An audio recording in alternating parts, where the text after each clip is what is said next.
Bonjour, c'est Jules Lavie pour Code Source, le podcast d'actualité du Parisien. Des milliers d'adolescentes placées à l'ASE, l'aide sociale à l'enfance, sont victimes de la prostitution. Ces adolescentes, parfois très jeunes, sont approchées par des proxénètes qui les exploitent ensuite dans des logements loués sur Internet. Et face à ce fléau, les éducateurs de l'ASE se disent impuissants. Ce scandale a été mis en lumière par Le Parisien le mardi 24 septembre en y consacrant son fait du jour, son dossier de une.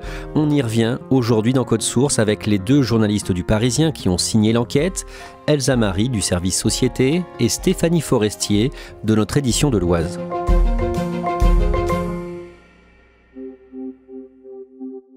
Stéphanie Forestier, comment vous avez eu l'idée de parler de ce sujet ? C'est un sujet qui est venu en fait suite à des comparutions immédiates ou des audiences correctionnelles que je couvre assez régulièrement.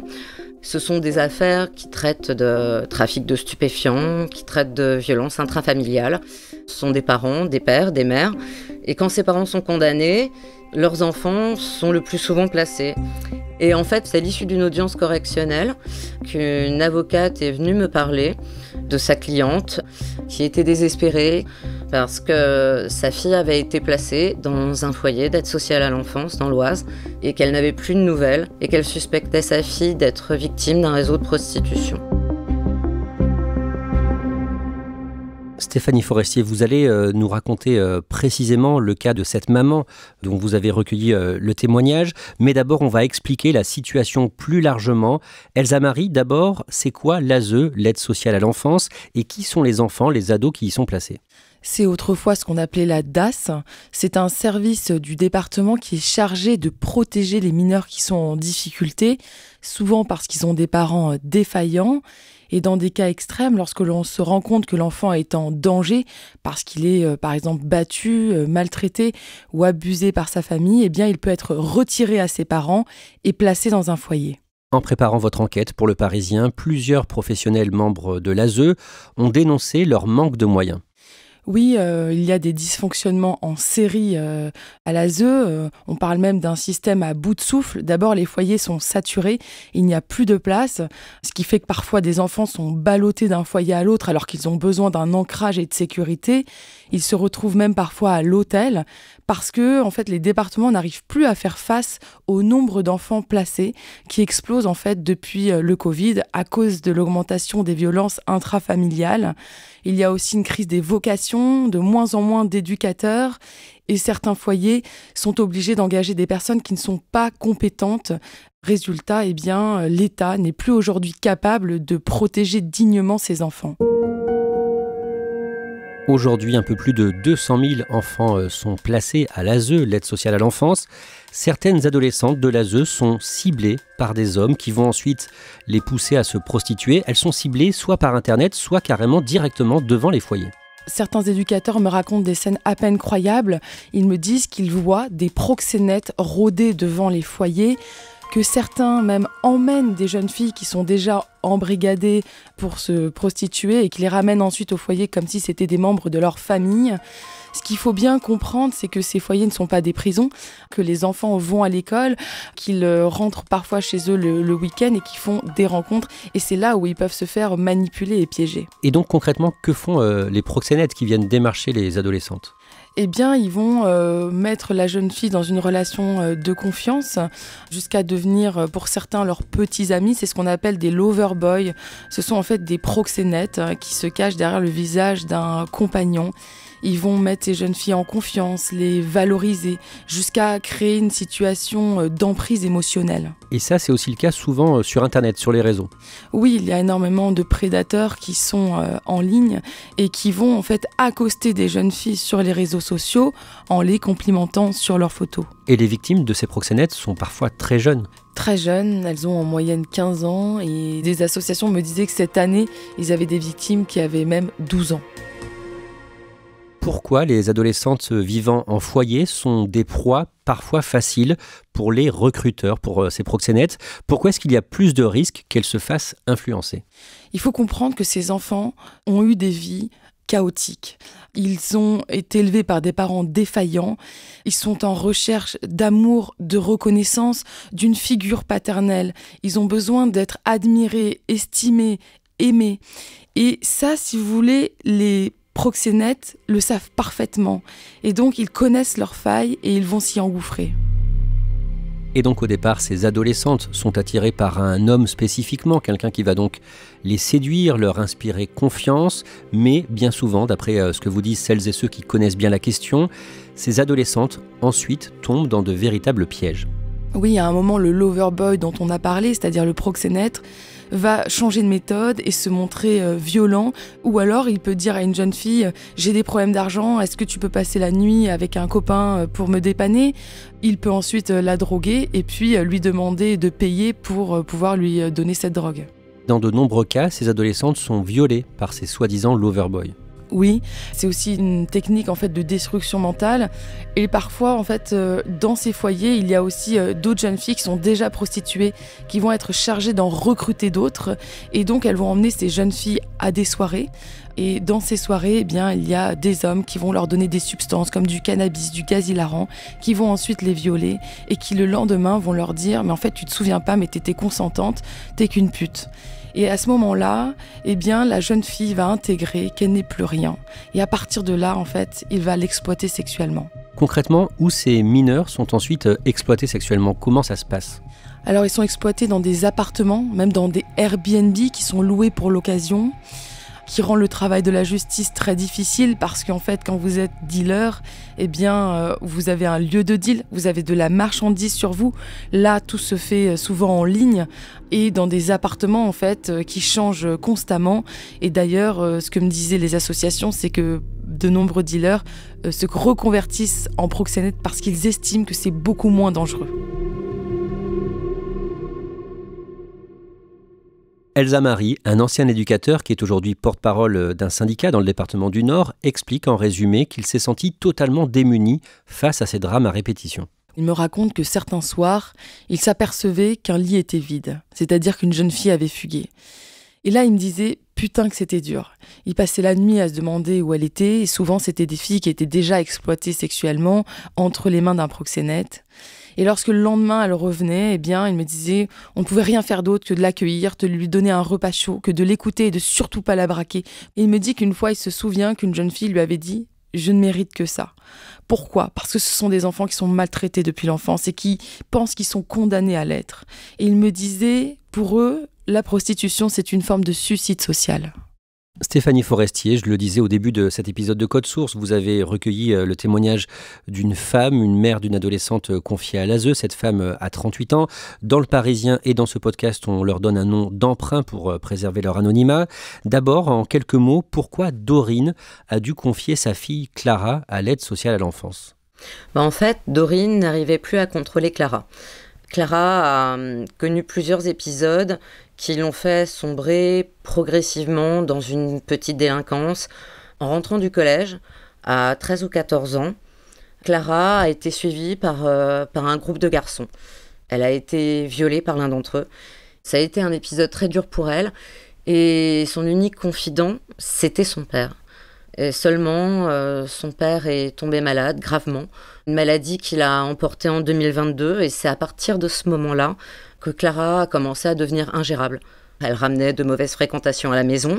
Et d'un commun accord, c'est même Clara, en fait, qui a demandé à sa maman d'être placée dans un foyer d'aide sociale à l'enfance. Normalement, elle aurait dû être rescolarisée. Seulement, pendant 3 mois, aucune formation, aucune école. Progressivement, elle s'est mise à fuguer. Au début, c'était des petites fugues et après des fugues beaucoup plus longues. Dorine revoit Clara un jour à l'occasion d'un rendez-vous chez le juge. Qu'est-ce que Clara lui dit ce jour-là ? Alors ça, c'était en février de cette année. Clara ne fait plus partie des radars de l'aide sociale à l'enfance, vu qu'elle a fugué plusieurs fois. Elle a été confiée en fait à ce qu'on appelle l'AEMO, Action éducative en milieu ouvert. C'est une mesure qui est ordonnée par le juge des enfants. C'est-à-dire qu'il y a un éducateur qui est là pour pouvoir lui parler. En fait, elle refuse catégoriquement de parler à sa maman. Donc, en fait, Dorine apprend ce qu'il se passe que via l'éducateur ou l'éducatrice qui s'occupe de Clara, qui a quelques rendez-vous avec elle, une fois par mois. Et elle s'est mise en fait à éplucher les réseaux sociaux et le profil de sa fille. Elle a vu des photos d'elle avec des hématomes. Elle a commencé à s'inquiéter. Elle a essayé de contacter sa fille, mais rapidement, sa fille l'a blacklistée et donc elle n'a plus eu accès à ses réseaux. Comment Dorine réalise que Clara se prostitue ? Même si le profil de sa fille lui est fermé, elle connaît des gens qui ont accès à ce profil. Et donc en fait, c'est via ces personnes-là qu'elle découvre des photos de sa fille. Ce sont des photos coupées. On ne voit pas son visage la plupart du temps. C'est des photos de sa fille en nuisette, avec des lits, des faits derrière. Elle voit des photos de jeunes hommes à côté, des photos de sa fille dans des spas, dans des jacuzzis. Sa fille a l'air de vivre une belle vie. Elle va dans des hôtels, elle montre des bijoux qu'on lui a offerts. Et c'est là qu'elle se dit que sa fille est entrée dans un réseau de prostitution. Après avoir vu tout ça sur Internet, Dorine revoit Clara un jour en février 2024 à l'occasion d'un rendez-vous chez le juge. Qu'est-ce que Clara lui dit ?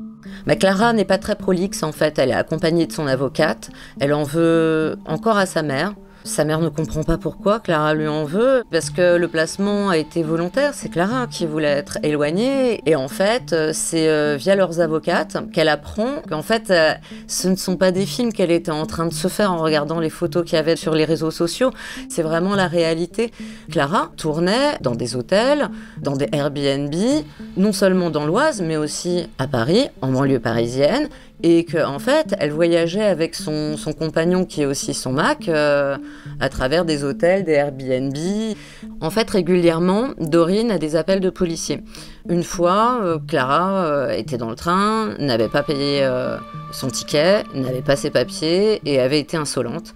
Une autre fois, on l'a arrêtée pour suspicion de prostitution. Elle avait de l'argent sur elle, 800 € en liquide. Elle avait de la drogue, du cannabis. C'est comme ça, en fait, qu'elle apprend où est sa fille.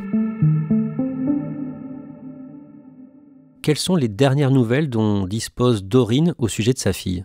Clara a eu un rendez-vous avec son éducatrice. Ils se sont mis d'accord pour que Clara puisse avoir une place dans un foyer qui est spécialisé pour les mineurs qui ont été victimes de réseaux de prostitution. Donc là, l'éducatrice, normalement, est en train de négocier pour lui trouver une place, pour qu'elle soit dans le sud de la France, dans ce foyer, dont Dorine ne connaîtra pas l'adresse pour des raisons de sécurité pour Clara. Au cas où une personne qui est influente dans ce réseau arrive à retrouver Dorine et la force à lui donner l'adresse, elle-même, du coup, ne saura pas exactement où est sa fille, mais elle saura qu'elle est protégée dans ce foyer-là. Dorine veut porter plainte aujourd'hui. Contre qui et quel est son objectif en allant en justice ? Dorine et son avocate ont décidé là, de porter plainte auprès du procureur de la République contre l'ASE malgré tout, parce qu'elles estiment que si Clara n'avait pas été hébergée dans ce foyer, elle n'aurait pas rencontré ce proxénète qui était à proximité de ce foyer et elle ne serait pas rentrée dans un réseau de prostitution. Elle espère retrouver sa fille un jour ? Oui, elle espère toujours, d'autant plus que Clara avait de bonnes relations avec son petit frère. Là, en fait, tout ce qu'elle veut, c'est que sa fille puisse quelque part se soigner, puisse quelque part être libérée dans sa tête. Elle espère vraiment que le foyer pour les mineurs qui sont victimes d'un réseau de prostitution soit salvateur pour elle et qu'un jour, elle puisse retourner à la maison et retrouver une vie familiale comme elle avait avec sa maman et son petit frère. Elsa Marie, dans votre article, à un moment, un éducateur, Robin, se dit très inquiet pour une adolescente qui est encore dans son foyer actuellement. Elle discute depuis quelque temps avec un homme en ligne. Ça inquiète beaucoup Robin qui lui dit « Attention, cet homme risque de te prostituer, il risque de t'emmener dans un Airbnb, mais rien n'y fait, elle est déjà sous emprise. » Et donc l'équipe du foyer a pris la décision de l'éloigner quelque temps pour l'isoler de cet homme et briser le lien d'emprise. Ce qu'il faut savoir, c'est que là, on est dans un foyer exemplaire, avec un éducateur qui fait tout pour ses enfants. C'est loin d'être toujours le cas. Robin me dit que certains éducateurs sont en burn-out, qu'ils n'en peuvent plus, que parfois, quand une jeune fille fugue, ils appellent la police, mais ils ne prennent même pas le temps d'appeler l'enfant pour savoir où elle est. Elsa Marie, on sait combien d'adolescentes qui sont sous la responsabilité de l'ASE sont prostituées aujourd'hui ? C'est très compliqué d'avoir un chiffre. On estime que sur 20 000 mineurs prostitués, 15 000 seraient suivis par l'ASE. Ce fléau dont on vient de parler ne concerne donc pas que les adolescentes placées à l'aide sociale à l'enfance. Absolument pas. D'ailleurs, les associations le répètent, attention, le problème est aujourd'hui bien plus vaste et dépasse largement le cadre de ces foyers. Ce qu'il faut savoir, c'est que depuis 2020, donc le confinement, l'exploitation sexuelle des mineurs a explosé. D'une part parce que les jeunes ont passé énormément de temps sur les réseaux sociaux et se sont même inscrits sur des sites de rencontres. Et de l'autre, eh bien, des prédateurs, des proxénètes et des clients se sont mis à chasser en ligne et se sont dit qu'ils n'avaient pas besoin d'aller à l'autre bout du monde pour avoir des relations tarifées avec des mineurs. Elsa Marie, les proxénètes ne sont pas uniquement des hommes. Vous, cet été, pendant un reportage, vous avez échangé avec une jeune fille de 16 ans qui va être jugée prochainement pour proxénétisme aggravé. Eva, c'est un prénom d'emprunt. Eva a prostitué pendant 1 mois 2 Ukrainiennes âgées de 13 et 15 ans. D'abord, pourquoi est-ce qu'elle a fait ça ? Eva vit dans une cité d'Île-de-France. Elle me dit que dans son quartier, les garçons deal et les filles tapinent. Ce sont ses mots. C'est extrêmement courant.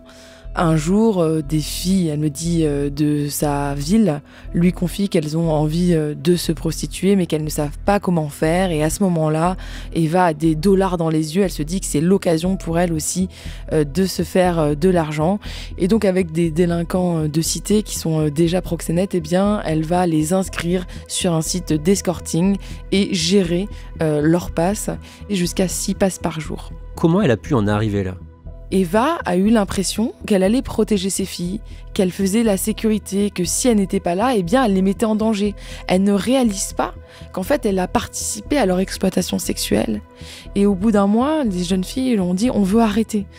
Eva, elle, leur a dit « non, c'est pas possible, vous continuez ». Elle les a giflées parce qu'elle me disait le soir, elle recomptait les billets dans sa chambre. C'était pour elle l'occasion de sortir de sa condition et de se faire de l'argent. C'est très compliqué, on a affaire à des jeunes qui ont 16 ans, qui sont encore des enfants et en même temps qui ont vécu aussi des choses très difficiles et qui sont un peu déconnectés de leurs émotions. Cette absence d'empathie révèle aussi une grande banalisation en fait autour de la prostitution des mineurs. C'est un phénomène qui est extrêmement courant, même si c'est difficile à imaginer. Et les associations disent qu'il y a vraiment urgence à agir parce que c'est un fléau qui est en pleine expansion. Il y a énormément d'enfants aujourd'hui qui sont exploités sexuellement et qui sont en danger.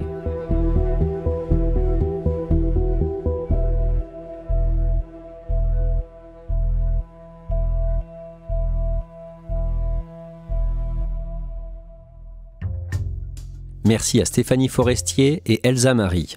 Cet épisode de Code Source a été produit par Raphaël Pueyo, Clara Garnier-Amouroux et Thibault Lambert. Réalisation, Pierre Chaffanjon. Code Source est le podcast d'actualité du Parisien. Nous publions un nouvel épisode chaque soir de la semaine, du lundi au vendredi. Abonnez-vous sur votre application audio pour ne rater aucun épisode. Et le Parisien vous propose un second podcast, Crime Story. Chaque samedi, une grande affaire criminelle racontée par Claudia Prolongeau avec Damien Delsoni, le chef du service police-justice du Parisien.